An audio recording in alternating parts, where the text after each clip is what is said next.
Afadhali pikipiki yako kuliko kuingishwa V8 ya mtu utumagwe jacket jioni. Hata watoto wako wakijua hivyo ndivyo unatumiwa watakuchukia. Ati baba yao lazima aoshe mwanaume mwingine gari. Anaipark mahali unakimbia unajua afadhali car wash ni kazi. Hebu imagine ati nipark gari yangu hapo. Si tuko na wanaume wengine pale kwa kahema. Na wewe unatafuta mandoo na kitambaa. Baka unaomba maji hapo penye mmepark. Mnakuaga na maji huko. Unatafuta ndoo uoshe gari ndio ukule.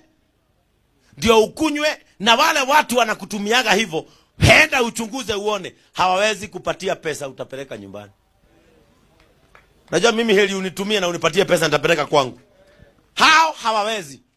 Kazi yao ni ukule na ukunywe. Unaonaga mtu mnono na hana akili. Baka tunafikiriaga ni bodyguard ya mtu.